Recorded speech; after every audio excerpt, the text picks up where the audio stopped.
Sashen Hausa na BBC ke magana akan mita 13 da mita 16 da kuma wasu tashoshin FM a wasu kasashen Afirka. Masu sauraro Nabila Muktar Uba ke muku sallama a cikin shirinmu na karfe 3 daidai agogon Najeriya da Nijar, wato 2 daidai agogon GMT da Ghana.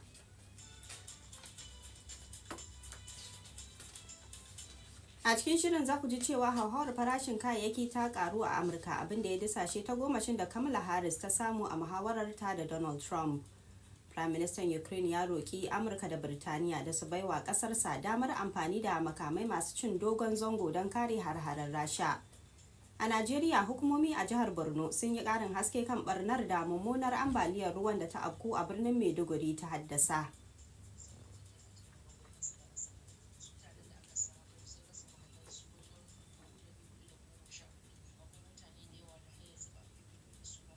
A jamhuriyar Nijar kuwa kungiyar masu bukata ta musamman ce ke kokawa kan yadda ta ce hukumomi a birnin Yamai ke takurawa mambobinsu.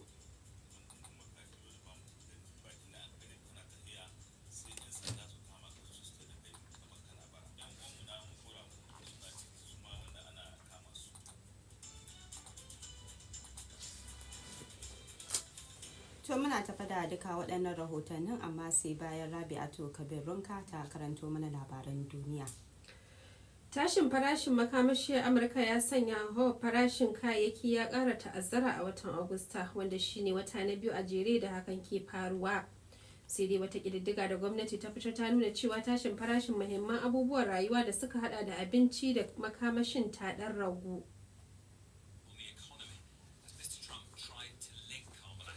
Wakilin BBC kenan yake cewa bangaren tattalin arziki, Donald Trump ya yi kokarin alakanta Kamala Harris da abin da ya kira da gazawar gwamnatin shugaba Biden.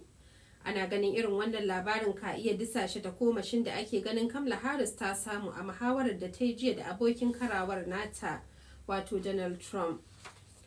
Sakataren harkokin Amurka Anthony Blinken da takwaransa na Birtaniya David Lammy sun isa Kyiv domin tattaunawa kan ƙarin tallafi ga Ukraine. Prime Minister Ukraine Denis Shmyhal ya tattauna da na Birtaniya, inda ya roƙe shi da su ba su damar fara amfani da makamai masu cin dogon zango domin kai hare-hare cikin Rasha a wani yunkuri da ya kira na kare kansu daga hare-haren Rashar.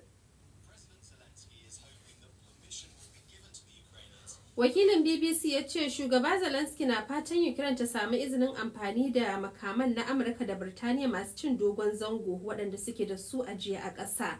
Tun da farko da Amurka da Birtaniya da sauran ƙawayenta sun ki amincewa da wannan matakin. Dakarun Rasha na ci gaba da kutsawa cikin yankin Kursk, inda dakarun Ukraine suka mamaye sama da wata ɗaya. Kwamandan runduna ta musamman ta dakarun Rasha ya ce sun samu nasarar sake kwace wasu ƙauyuka a yankin. Sai dai hukumomin Ukraine da ma'aikatar tsaron Rasha ba su ce komai a hukumance kan ikirarin nasa ba. Gwamnan yankin ya ce kutsen dakaran Ukraine a yankin ya haifar da gagarumar asara ga tattalin arzikin yankin ta biliyoyin daloli, tare da tilasta masu kwashe mutane sama da 150,000 daga yankin. To labaran duniyar na zo muku ne daga nan sashen Hausa na BBC. Donald Trump ya gargaɗi shahararriyar mawaƙiyar Amurka Taylor Swift, inda ya ce za ta gane kuranta kuma akwai yiwuwar ta rasa wasu daga cikin masoyanta sakamakon bayyana goyon bayanta ga abokiyar karawarsa Kamala Harris. A cikin wata tattaunawa da aka yi da shi, Mr. Trump ya ce tun da farko mawaƙiyar ba ta birke shi, inda ya bayyana ta da mace mai sassaucin ra'ayin da ya wuce wuri. Mawaƙiyar da ta yi fice a duniya ta fito ta bayyana goyon bayanta ga Kamala Harris a shafinta na sada zumunta, jim kaɗan bayan kammala muhawarar 'yan takarar da aka yi a daren jiya.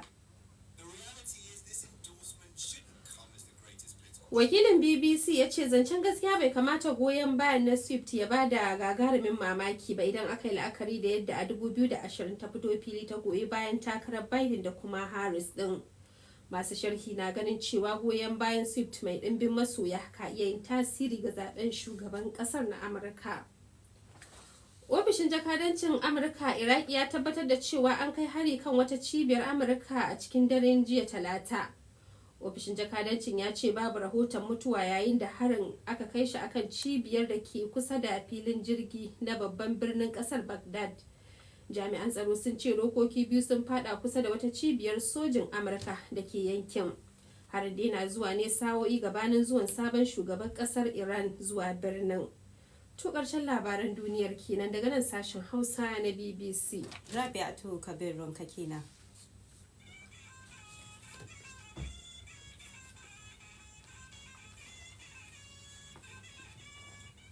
Yanzu kuma sai rahotanni. Sakataren harkokin wajen Amurka Anthony Blinken da takwaransa na Birtaniya David Lammy sun isa Kyiv a wani bangare na nuna goyon baya ga Ukraine. Za su gana da shugaba Volodymyr Zelensky, sannan ana sa ran za su tattauna kan bukatarsa ta neman a basu damar yin amfani da makamai masu cin dogon zango a wasu yankunan Rasha daga inda kasar ke kai hare-hare kan Ukraine. Ka rahoton Bilkisu Babangida.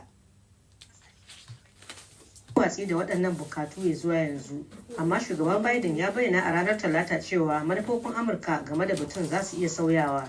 Kakakin Majalisar Dokokin Rasha Vyacheslav Volodin ya yi gargaɗin cewa da a ce ƙasashe abokan Ukraine sun amince da kai waɗannan hare-hare, Moscow za ta ɗauke su a matsayin waɗanda suka shiga cikin yakin tsundum. Kakakin fadar Kremlin Dmitry Peskov shi ma ya yi gargaɗi game da mummunan martanin da ka iya biyo bayan waɗannan hare-hare. Ya kuma ce sauyi a manufofin Amurka ba zai hana Rasha ci gaba da abin da ya kira ayyukan soji na musamman ba, wanda kalma ce da Moscow ke amfani da ita wajen bayyana mamayarta a Ukraine.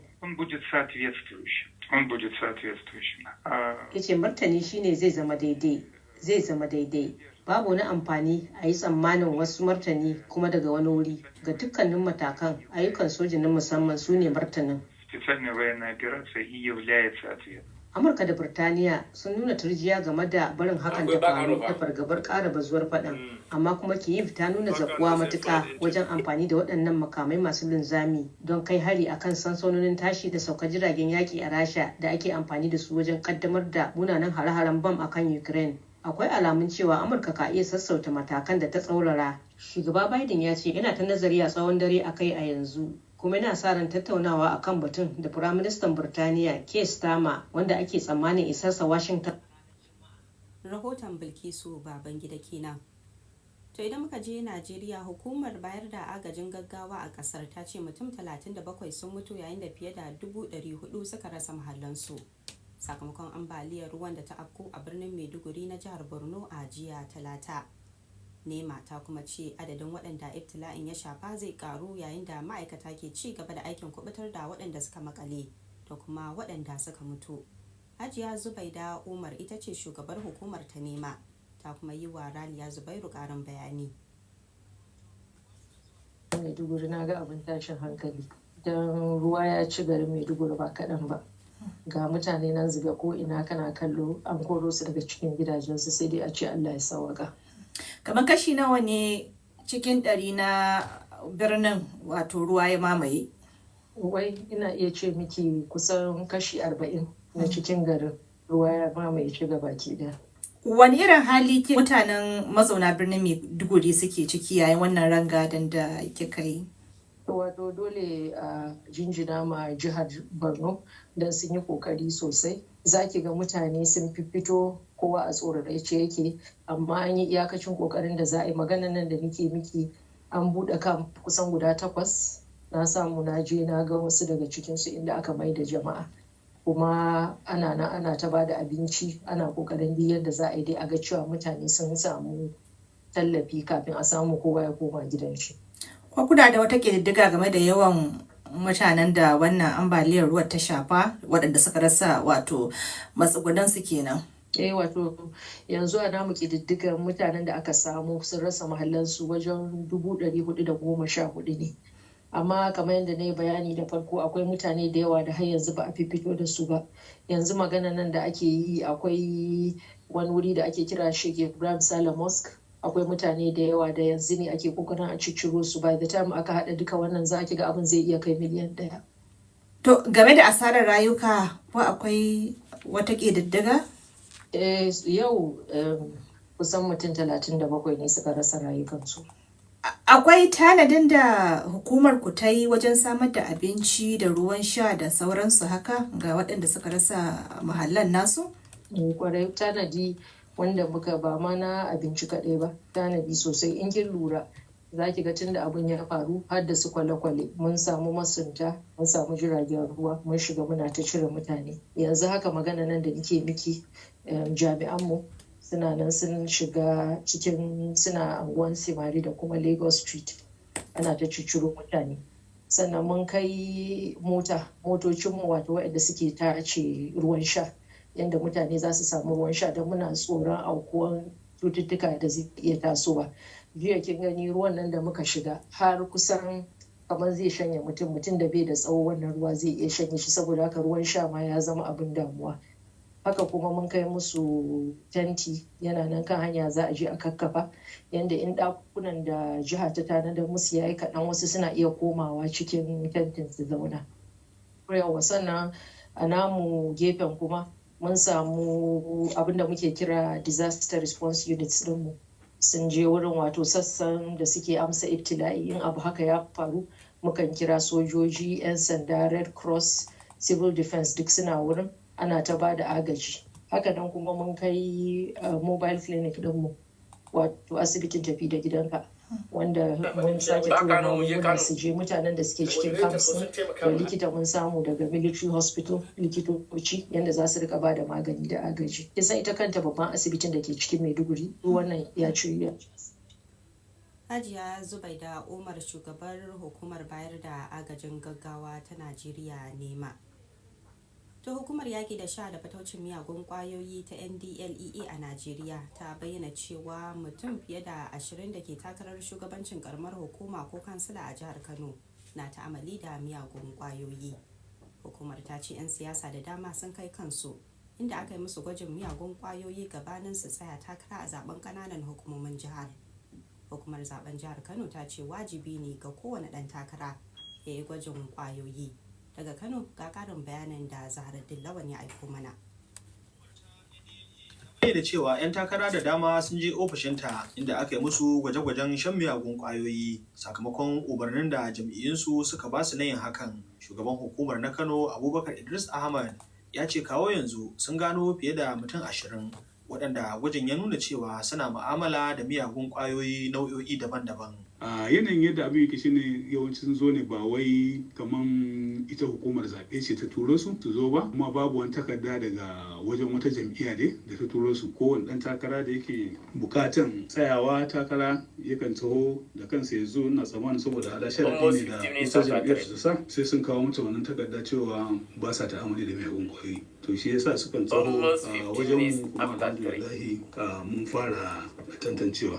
To amma abun shine a cikin haka ne wanda muka lura cewa an tantance sun samu mai don iya cewa kamar matsala kenan in ma za a kira abu matsala wanda aka samu a shaida ko burbuɗin wasu daga cikin kayan maye dangane da su sun kai 20 ɗin kusan ma da haka, amma muna sa ran idan mun tantance gaba ɗaya za mu ba da bayani akai. Abubakar Idris ya ƙara da cewa shugaban hukumar zaben jihar Kano ya ziyarci hukumar NDLEA inda suka amince su yi wa 'yan takara gwajin ƙwayoyi a matsayin sharaɗin tsayawa takara a zaben ƙananan hukumomi da za a yi ranar 26 ga watan gobe.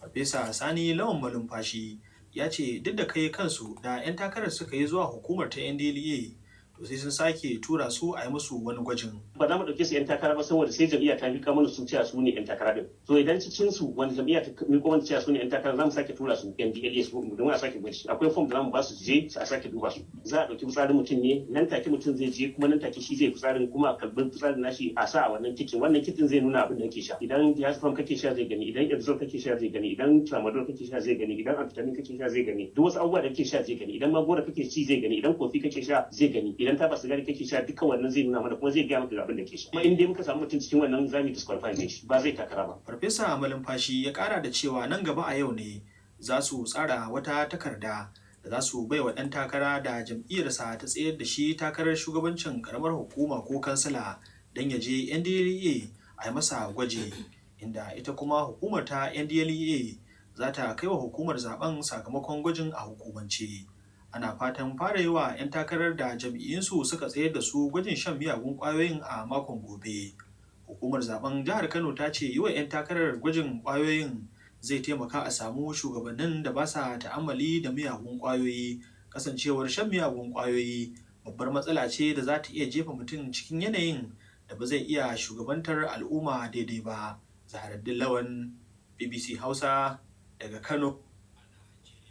To a Najeriya da kuma jamhuriyar Nijar agogo na cewa karfe 3 ne da kusan kwata. Kuna sauraron shirin rana ne kai tsaye daga nan sashen Hausa na BBC tare da ni Nabila Muktar Uba.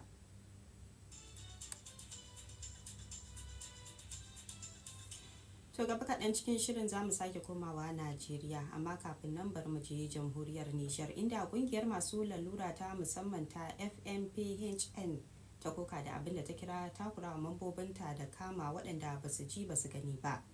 Ƙungiyar cikin wata sanarwa da ta fitar yau a Yamai ta ce masu nakasa na fuskantar tarnaƙi a harkokinsu da sunan dokar hana bara. Wata doka da hukumomi a Yamai suka kafa ta haramta bara a faɗin birnin, abin da ya sa hukumomin ke kwashe mabarata suna kai su wani wurin. Malam Musa Nasir shine sakataren ƙungiyar masu nakasa ta FNPHN ya shaida wa abokiyar aiki na Cimaila Isufu matsalolin da suke fuskanta a Yamai babban birnin na Nijar.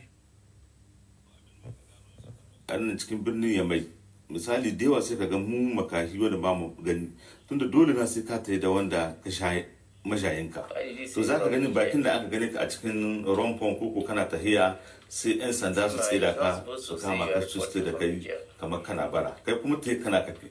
Akwai misalai kan irin kama-kaman da kuka ce ana ma waɗanda ba su gani ba.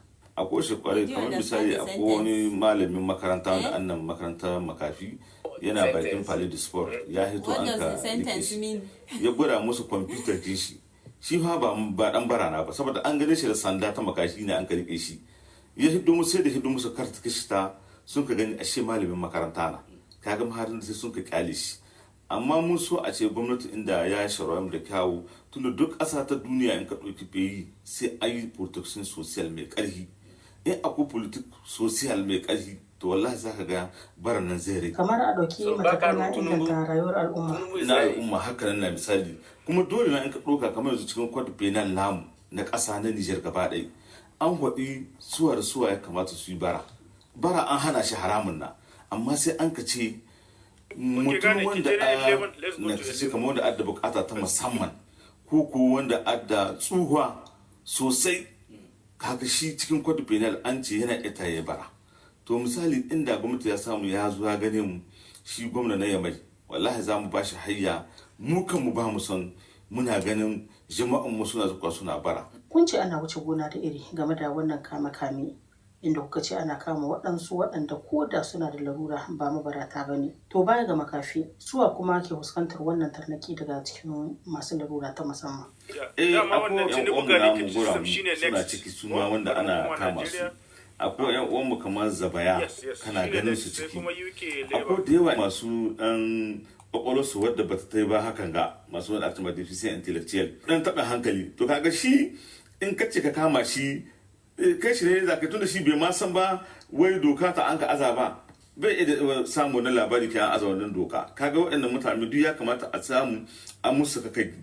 Akwai wanda za ka isko ɗan adam wanda shi misali sai ka ga mutum na wanda gurmuna kuma makahona, ko kurma na makahona, ko kaji an ce ma wanga gurmuna kuma hannun shi bai riga lutu. Irin waɗannan dole na gwamnati ya kamata ya ɗauke su. Kun ce kun so ku gana da gwamnan Yamai don ku ba su wasu shawarwari. Waɗannan shawarwari ne gare ku? Shawarar mun so mu bashi na farin bisa kan bara, a ce kamar an bar shi completely akwai matsala. Shi gwamnati zai dibe ya ganin wani irin hali na ya kamata ya sa na kasassu cikin hayya don su barbara. Malam Musa Nasir, sakataren kungiyar masu bukata ta musamman ta FNPHN a jamhuriyar Nijar. To idan muka koma Najeriya, wani babban basarake a kasar Yarbawa da ake kira Are Onaka Kamfo na kasar Yarbawa Gani Adams ya ceceki shugaban Najeriya Chief Bola Ahmed Tinubu cewa Najeriya ta fi karfin duk wani da ke ganin ya fi karfin doka kan kin kawo ƙarshen kalubale da kuncin rayuwa daban-daban da 'yan Najeriya suke fuskanta. A wata buɗaɗɗiyar wasiƙa mai suna Shugaba Bola Tinubu, lokaci yana neman ƙurewa, da ya aike wa shugaban Are Onaka Kamfo ya buƙaci shugaba Bola Tinubu da ya sauya abin da ya kira wasu munanan manufofinsa marasa farin jini da suka jefa talakawan ƙasar cikin talauci. Wakilinmu na Lagos Umar Shehu Leman ya aiko mana da wannan rahoto. zungurin wasiƙa da ya aiki ga shugaban ƙasa a Ona Kakanfo na ƙasar Yarbawa Chief Ganiyu Adams kuma shugaban ƙungiyar Yarbawa Zalla ta OBC ya jaddada cewa wannan sako da ya aiki ga shugaban ƙasa na wakiltar 'yan kabilar Yarbawa miliyan 65 na kudu maso yammacin Najeriya waɗanda suka hada da jihar Edo da Delta da Kwara da kuma Kogi da kuma sauran 'yan Najeriya miliyan 200. Ya ce shugaba Tinubu a lokacin da ka zo da wani salo cikin harshen Yarbanci na Emilokon cewa lokacin kare na zama shugaban kasa a yayin tunkarar zabukan shekara ta 2023 'yan Najeriya da dama sun gamsu cewa a matsayinka mai bin tafarkin demokuraɗiyya za ka fi yin aiki mai kyau da dawo da martaba tattalin arzikin ƙasar fiye da Muhammadu Buhari, wani shugaba da aka yi zargi cewa ya asasa talauci da rashin tsaro a zamanin mulkinsa. To amma tunanin da aka maka a matsayin wani mahadi da suke jira zai ceto su face ma dai Tinubu ya jefa al'ummar ƙasar cikin ubar talauci da koma baya cikin tattalin arzikin ƙasa. Ya tuna wa Tinubu cewa a ranar 29 ga watan Mayu shekara ta 2023 lokacin da ya zama shugaban Najeriya farashin litar man fetur bai kai naira 200 ba, a yau ya haura naira 1000, kuma a lokacin farashin naira zuwa dala bai kai naira 740 ba, a yau ya fi naira 1600. Ya zargi shugaba Tinubu da zuba wasu daga cikin 'yan korensa da ya mulkin jihar Lagos da su cin gwamnatinsa ta tarayya kamar Wale Edo ministan kuɗi da Yemi Kodoso gwamnan babban bankin Najeriya a matsayin masu kula da tattalin arzikin Najeriya. Ya kara da cewa lokacin da shugaba Buhari ya bar mulkin kasar a ran 29 ga watan Mayu, 'yan Najeriya da dama sun yi son barka cewa rashin tsaro zai zama tarihi nan ba da dadewa ba bayan hauka mulki, amma kaico kuma bayan hakan ne inda ake kashewa da sacewa da garkuwa da mutane don karɓar kuɗin fansa.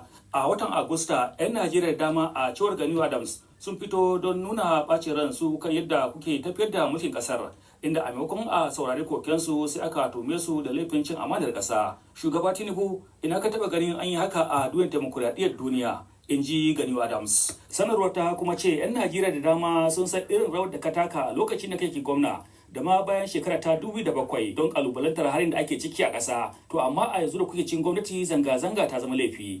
Masu ce maka komai na tafiya daidai ba wasu bane face makiyanka da gwamnatinka. Talauci ya karaɗe sama da kashi 75 na 'yan ƙasar da rashin ayyukan yi da tsadar rayuwa. Ya tunatar da shugaba Tinubu irin mulki na Adolf Hitler da ya nemi durƙusar da demokuraɗiyya a Jamus. Amma a ƙarshe sai kasance ya ruguza ƙasar Jamus baki ɗaya a shekara ta 1945. Amma daga baya suka samu tagomashin arziki wasu masu ƙarfi a duniya. Saboda haka ya shawarce shi ga yi a hankali kar ƙilihu ta janyo bawu. Kawai yanzu dai gwamnatin shugaba Tinubu bata mai da martani kan zargin da shugaban ƙungiyar Yarbawa Zalla kuma sarkin yaƙin Yarbawa Chief Ganiyu Adams ya yi kan ɗorawa gwamnatin Tinubu laifi ba. To sai dai gwamnatin Asuwaju a baya ta sha kare kanta da manufofinta kan cewa tana ƙoƙarin samar da sauƙi da jin daɗi ga 'yan ƙasar da kuma neman a bata lokaci. Omar Shehu Leman, BBC Hausa daga Lagos a Nigeria. To har yanzu dai muna Najeriya, inda gwamnatin kasar ta musanta zargin da kungiyar kwadagon Birtaniya ta yi mata na cewar tana take haƙƙin ɗan adam. Kungiyar kwadagon Birtaniya dai ta yi wannan zargi ne sakamakon kamen da jami'an tsaron Najeriya suka yi wa shugaban kungiyar kwadagon kasar Joe Ajaero a lokacin da yake kan hanyarsa ta zuwa Birtaniya domin halartar taron kungiyar TUC a London. Ga rahoton Aisha Idris. Dauke da sa hannun mai magana da yawun shugaban Najeriya Bayo Onanuga ta ce shugaban kungiyar kwadagon kasar ta NLC Joe Ajaero bai fi karfin doka ba. Haka kuma ta ce ya kamata a ce ya amsa gayyatar da jami'an tsaron kasar suka yi masa kan zargin tallafawa ayyukan ta'addanci a kasar. Mr. Onanuga ya yi zargin Ajaero da watsi da gayyatar da jami'an tsaron kasar suka yi masa waɗanda ke gudanar da bincike, kuma ya musanta zargin da ƙungiyar kwadagon Birtaniyar ke yi kan take haƙƙin ɗan adam. Har ila yau sanarwar da fadar shugaban Najeriya ta fitar ta ce a bayyane yake a kundin tsarin mulkin Najeriya cewa babu wanda ya fi ƙarfin hukumar tsaro ta gayyace shi da bincikarsa bisa tsarin doka, wanda shine abin da aka yi wa Ajaero. Sanarwar kuma ta kara da cewar kamar dai sauran kasashen duniya irin Birtaniya, Najeriya ƙasa ce da ke aiki da tanade-tanaden kundin tsarin mulkin ƙasar, wanda hakan na daga cikin dalilin da suka sa gwamnati ta yi watsi da zargin da ƙungiyar TUC ɗin Birtaniya ta yi, tana mai bayyana ta da zargi ne da ba shi da tushe bare makama. Har ila yau sanarwar ta Onanuga ta kuma cewa gwamnatin Najeriya na ƙarƙashin jagorancin shugaban ƙasa mai fafutukar ɗorewar mulkin dimokuraɗiyya dimokuraɗiyya don kare rayuka da dukiyoyin 'yan ƙasa baki ɗaya. Haka kuma ta ce babu wani rashin jituwa da ke tsakanin ƙungiyar ƙwadagon Najeriya da kuma gwamnatin ƙasar. Duk da cewa akan samu saɓani tsakanin ƙungiyoyin ƙwadago da ɓangaren gwamnati, amma a kowane lokaci gwamnatin Tinubu a shirye take da zauna da 'yan ƙwadago don tattauna hanyoyin da za su yi haɗaka don ci gaban ƙasa, duk kuwa da abin da ya faru a halin yanzu. Har ila yau sanarwar ta kuma cewa saɓanin yadda mutane ke tunani, gayyatar da hukumar tsaro ta farin kaya ta DSS ta yi wa Mr. Ajaero ba ta da wata alaƙa da matsayin da yake rike da shi na shugaban ƙungiyar ƙwadagon Najeriya ta NLC. A yayin buɗe taron ƙwadagon na 2024 da ake gudanarwa a Birtaniya, gabanin gabatar da jawabin Firayim Ministan ƙasar, Keir Starmer, ɗaya daga cikin shugabannin ƙungiyoyin ƙwadagon ta Birtaniya, ya yi Allah wadai da kama Ajaero da gwamnatin Najeriya ta yi. Mun yi Allah wadai da razanarwar da aka yi wa shugaban ƙungiyar ƙwadagon da gwamnatin Najeriya ta yi, duk da cewa gwamnati ta sake shi, amma har yanzu ba za mu iya tantance ko an kawo ƙarshen wannan barazana ba.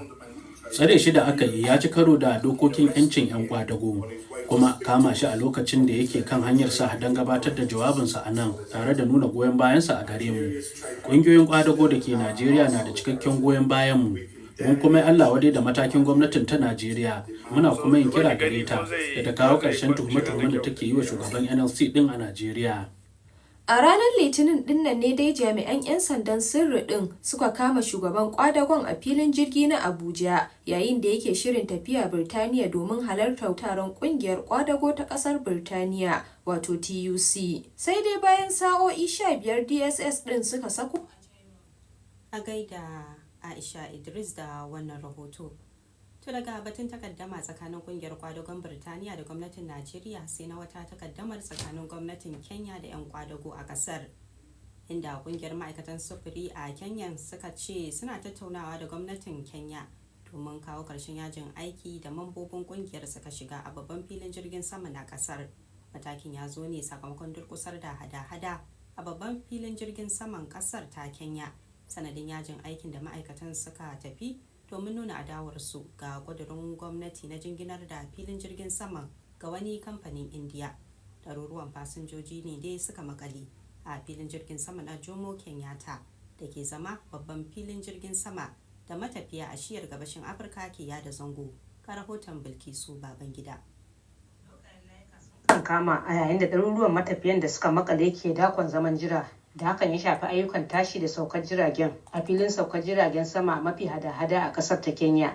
Kungiyar ma'aikatan harkokin sufurin jiragen saman ta yi gargadin tafiya yajin aikin sayar da hali yayi bayan da gwamnati ta gaza bayyana cikakkun bayanai game da yarjejeniyar mai cike da cece-kuce. Kungiyar ta ce bayar da hayar filin saukar jiragen saman na tsawon shekaru 30 ga kamfanin mallakar kasar India zai iya haifar da rasa guraben ayyuka. Gwamnatin ta bayyana cewa yarjejeniyar wacce ta hada da gina titin jirgin sama na biyu da kuma sabon wurin saukar jiragen saman ta ta'allaka ne akan kwantaragin ginawa da kuma gudanar da ayyuka a lokaci guda. Ta kuma fayyace cewa babu wata shawara da aka yanke tukuna, amma kuma muddin aka amince za a aiwatar da tsarin kiyayewa don kare muradun kasar. A ranar Talata ne dai babbar kotun kasar ta takawa yarjejeniyar birki na wucin gadi. Ƙungiyar lauyoyi ta kasar Kenya da hukumar kare haƙƙin bil'adama ne suka gabatar da ƙara. Suna mai ja da batun yarjejeniyar cewa ba ta da wani amfani saboda kasar Kenya za ta iya hada dala biliyan 1 da miliyan 8 da ake bukata wajen sake gyara fasalin filin saukar jiragen saman. Sun yi gargadin cewa bayar da wurin haya ka iya haifar da gagarumin rasa ayyuka da karya daraja ga masu biyan haraji. Jami'ar adawa ta Congress ta kasar India ita ma ta soki lamirin yarjejeniyar tare da yin ikirarin cewa za ta ƙara ƙarfin nuna adawa da muradun kasar India a kasar ta Kenya. A cikin watan Yuli ne masu zanga-zanga suka yi barazanar rufe filin saukar jiragen saman game da batun na karbe ragamar tafiyar da harkokinsa. Ma'aikata a sauran filayen saukar jiragen sama a manyan birane a faɗin ƙasar su ma sun bi sahun tafiya yajin aikin don nuna goyon baya ga abokan aikinsu da ke Nairobi babban birnin ƙasar ta Kenya. Rahoton da Bilkisu Babangida kenan ta haɗa mana. To ma sauraro da haka kuma muka kawo ƙarshen shirin a madadin Haruna Shehu Tangaza wanda ya tsara shi kamar yadda kuka ji. Sai Daniel Ochai wanda ya haɗa mana sauti. Nabila Muktar Oba ke cewa mu yi ni lafiya daga nan sashen Hausa na BBC.